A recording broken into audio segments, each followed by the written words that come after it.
Alhamdulillah ya, hari ini kita semua dapat berkumpul, bertatap muka, bertatap maya mungkin ya,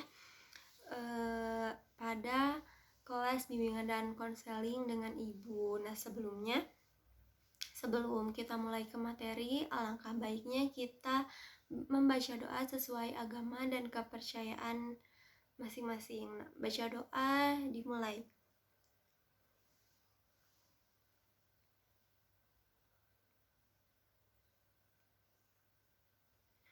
Tidak ada kata selesai dalam berdoa, baca doa dicukupkan.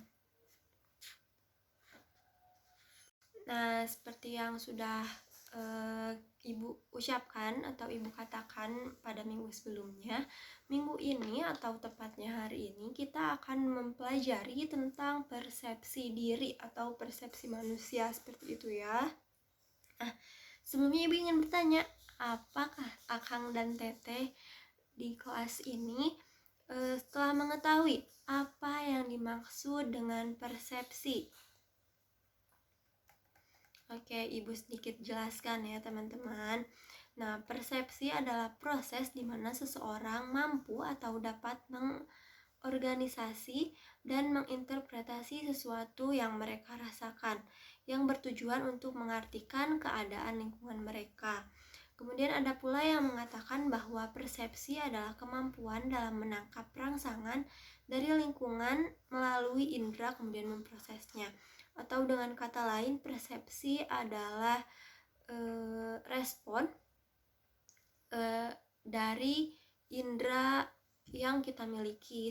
Nah, selanjutnya itu ada jenis-jenis persepsi. Nah, di sini ada 5 jenis-jenis persepsi ya. Yang pertama ada persepsi visual, ada persepsi auditorian, ada persepsi perabaan, ada persepsi penciuman, dan ada persepsi pengecapan. Nah, apa sih masing-masing persepsi ini gitu ya? Nah, persepsi visual itu adalah persepsi yang terdapat atau didapatkan dari penglihatan atau mata, yaitu ya. Nah, persepsi ini tuh terjadi sebelum kita melihat atau sebelum kita melihat sesuatu dan setelah kita melihat sesuatu tersebut.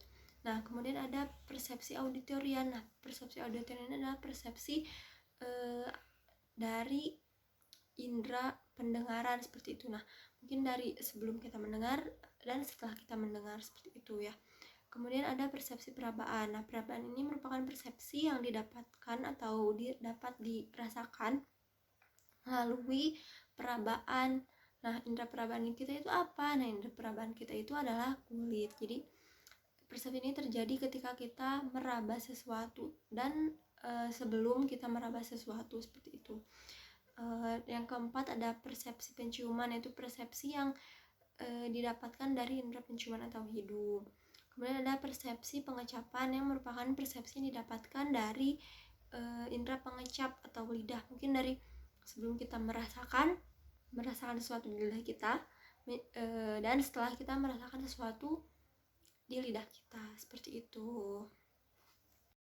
Nah, yang pertama itu ada aspek persepsi kognitif. Nah, apa sih aspek persepsi kognitif itu? Nah, aspek persepsi kognitif adalah aspek yang tersusun atas dasar pengetahuan atau informasi yang dimiliki seseorang, baik itu tentang objek, tentang sifat, tentang sikap, seperti itu. Misal contohnya,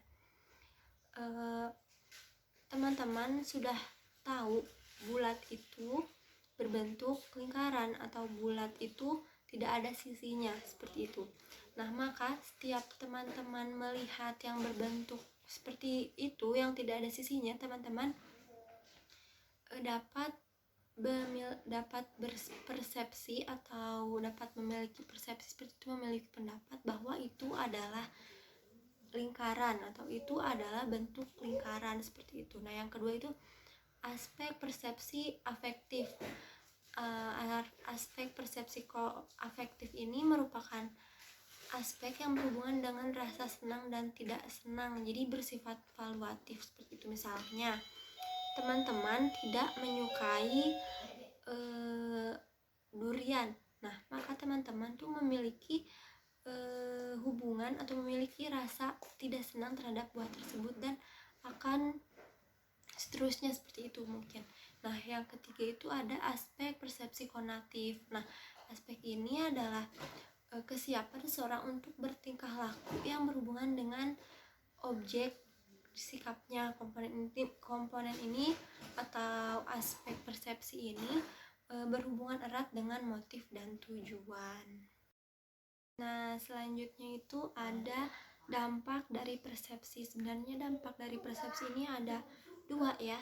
Ada dampak persepsi positif dan ada juga dampak persepsi negatif. Namun di sini Ibu hanya mencantumkan dampak persepsi negatif saja. Nah, mungkin untuk dampak persepsi positifnya boleh nanti Ibu tugaskan gitu, biar teman-teman sendiri yang mencarinya.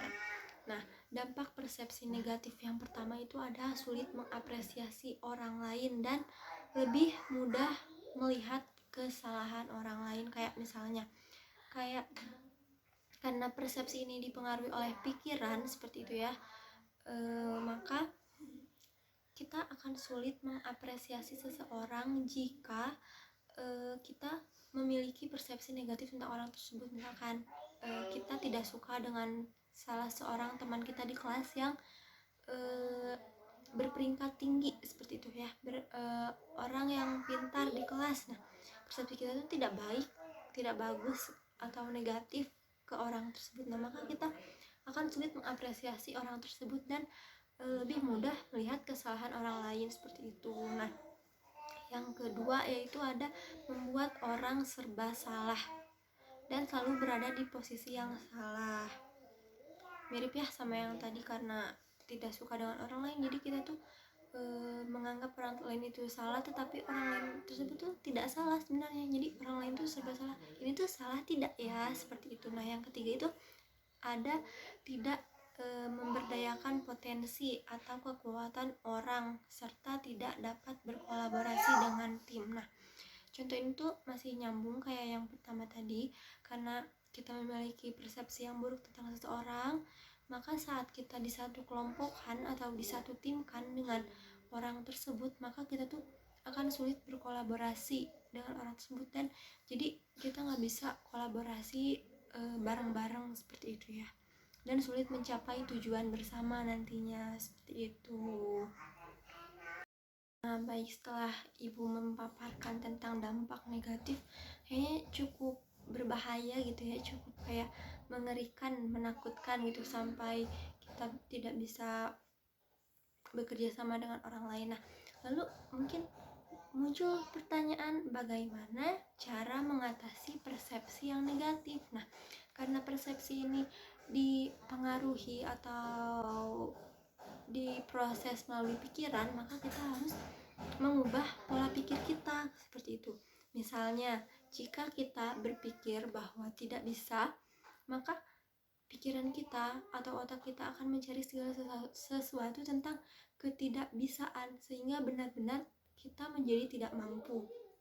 Namun apabila kita berpikir bahwa kita bisa, maka otak kita, pikiran kita akan mencari cara atau mencari cara segala sesuatu sehingga berpikir bahwa kita ini bisa melakukannya seperti itu. Nah, jadi dampak negatif ini atau cara mengatasi persepsi negatif ini dapat diatasi dengan cara mengubah pola pikir kita seperti itu. Wah, nggak kerasa ya, kita udah hampir menghabiskan 1 jam mata pelajaran. Nah, mungkin sebelum Ibuku tutup, Ibu akan simpulkan dulu ya tentang persepsi atau tentang materi kali ini. Nah, persepsi adalah kemampuan dalam menangkap rangsangan dari lingkungan melalui indera kita yang diproses oleh pikiran kita. Kemudian jenis-jenis persepsi itu ada 5. Yang pertama ada persepsi visual, ada persepsi auditoria, yang ketiga ada persepsi perabaan, dan ada persepsi penciuman, serta ada persepsi pengecapan. Selain itu, persepsi juga ada 2 jenis. Yang pertama ada jenis persepsi positif, dan yang kedua ada persepsi negatif. Nah, cara untuk mengatasi persepsi negatif ini, yaitu dengan cara mengubah pola pikir seperti itu ya. Jadi segala sesuatu yang kita pikirkan itu harus positif, sehingga akan menghasilkan persepsi-persepsi yang positif juga.